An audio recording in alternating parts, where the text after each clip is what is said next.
Antes de tudo, não sou eu quem está dirigindo, então vocês podem ficar despreocupados. Ah, bom. Hoje eu vou compartilhar algo que eu vi na Expert que eu acho que você deveria ficar com o radar ligado.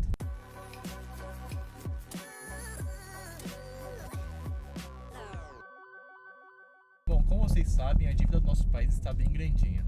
E agora meio que estamos fazendo de tudo para tentar amenizar e deixar um país numa vida financeira mais saudável. Hoje a medida que faria mais efeito, estamos com foco total, é a reforma da Previdência. Acredito que em alguns meses finalizamos esse ponto. No entanto, essa reforma não é a bala de prata que vai resolver tudo em nosso país. É um belo pontapé inicial, mas não é o suficiente. Precisaremos tomar outras medidas e o vídeo de hoje é sobre isso. Medidas que poderão afetar diretamente os nossos investimentos e patrimônio. Então vamos lá, são 4 possíveis mudanças que poderão ocorrer assim que a reforma da Previdência for finalizada. Ponto número 1, aumento do ITCMD, Imposto sobre Transmissão de Causa-Mortes e Doação. Hoje no Brasil esse imposto varia entre 4 a 8% dependendo do estado que você mora. Em São Paulo, por exemplo, que é o estado que eu moro, é 4%, mas em outros estados como no Rio de Janeiro pode chegar até 8%. Isso quer dizer que se você tem um patrimônio em investimentos como Tesouro Direto, CDBs, LCIs, ações, fundos imobiliários, no total, por exemplo, cerca de 10 milhões de reais, seus herdeiros, dependendo de onde morarem,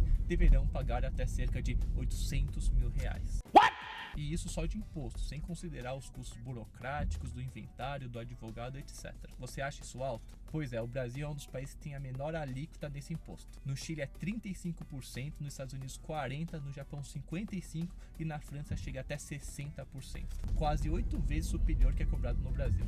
Eu tô passada, chocada. Imagina você que tem aqueles 10 milhões, acaba indo para o céu, seus herdeiros vão ficar apenas com 4 milhões. Os outros 6 milhões o governo vai reembolsar para ele. Meu Deus! Ou seja, esse imposto que é de 4 a 8 pode subir para 20, 35, ainda não sabemos ao certo essa nova alíquota, mas é muito factível disso acontecer. A previdência privada é uma exceção dos investimentos que não entram no inventário, não precisa pagar esse imposto do ITCMD e em poucos dias os beneficiários recebem a quantia. Muita gente utiliza esse tipo de investimento para que os herdeiros tenham liquidez, dinheiro em caixa, para arcar com esses custos do inventário que estará relacionado com os outros investimentos da pessoa, que é investimento em renda fixa, renda variável, imóveis, entre outros. No entanto, aqui entra o ponto número 2, ITCMD nas previdências PGBL e VGBL. Sim, em alguns estados como Rio de Janeiro, Minas Gerais, Sergipe, estão com essa polêmica de cobrar esse imposto nas previdências. Em alguns lugares querem cobrar apenas sobre o PGBL e não no VGBL, e em outros querem cobrar em ambos. Talvez assim que finalizar a previdência vai ter um decreto que defina de fato se vai ter um imposto de ITCMD nas previdências privadas ou não. Ponto número 3, imposto sobre dividendos. Para quem não sabe, dividendo nada mais é do que o lucro da empresa que é repassado para os seus sócios. Ou seja, sabe aqueles proventos que você recebe das suas ações, fundos imobiliários e tudo mais? Então, com essa medida eles vão ser menores.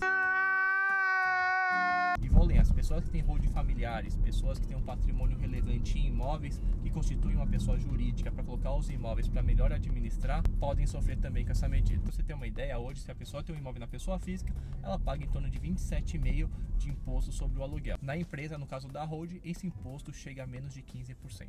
É claro que para constituir uma holding é necessário ter um patrimônio maior, já que tem custos envolvidos para montar a empresa, o ITBI, o advogado e inclusive o contador, que vai ser um custo recorrente mensal para ele poder calcular os impostos para você. E aí a conta tem que fechar. Agora, com a possibilidade de tributar os dividendos, o total de tributos vão ser maior do que daqueles 15%, e aí tem que ver se realmente vai valer a pena ou não constituir a holding familiar. E isso falando do lado financeiro. Há outras vantagens, mas não cabe nesse vídeo aqui eu falar mais sobre. E essa medida eu acho que tem a maior probabilidade de acontecer porque o Brasil quer pertencer à OCDE, Organização para a Cooperação e Desenvolvimento Econômico. É tipo um clubinho dos países mais ricos, cerca de 30 e poucos países, que garante benefícios comerciais com países desenvolvidos. E desse grupinho, apenas a Letônia ou Estônia, eu sempre confundo, não tributam sobre dividendos. E é claro, como em qualquer grupo, seja de país ou de pessoas, para você entrar, você precisa estar alinhado com as melhores práticas dos membros. Quarto e último ponto, imposto de renda sobre os fundos exclusivos. Para quem não sabe, fundo exclusivo, sabe um fundo de investimento que você encontra nas prateleiras das corretoras? Então, é mais ou menos isso, só que é só seu. E nesse fundo você consegue colocar seus ativos de renda fixa, ações, fundos imobiliários, etc. E a grande vantagem é que esses investimentos que estão lá, as movimentações que vão rolando dentro do fundo, não pagam imposto. Somente será pago o imposto de renda quando houver uma retirada desse fundo. Como o custo é alto de criar e manter um fundo exclusivo, é mais direcionado para investidores profissionais, aqueles que possuem mais de 10 milhões de reais em investimentos financeiros. E além disso, há outras vantagens também do fundo exclusivo que também não cabem nesse vídeo aqui, depois eu posso fazer um outro sobre isso. Mas o ponto é, tá tendo uma novela nesse quesito de imposto de renda nesse tipo de fundo. No governo Temer teve até um projeto para mudar o tipo de tributação. A ideia seria ter o come cotas, aquela antecipação de 15% de imposto de renda que rola 2 vezes ao ano, como ocorre na maioria dos fundos de investimentos tradicionais que a gente encontra nas corretoras. Mas no final das contas, naquela época, acabou sendo engavetado. Mas acredito eu que o Paulo Guedes, assim que finalizar a reforma da Previdência, vai colocar em pauta porque é um assunto que ele já demonstrou interesse em realizar. E se isso realmente for adiante, você que tem fundo exclusivo ou pretende montar um, vale a pena levar em consideração essa novidade para depois colocar no papel se vale a pena ou não. Bom, esses são os 4 pontos bastante importantes, até de certo modo preocupantes, não que sejam novos, mas que eu quis compartilhar com vocês. Espero que tenham gostado, compartilhe com os amigos, familiares que possuem algum tipo de investimento desses que podem ser afetados. Muito obrigado e até mais.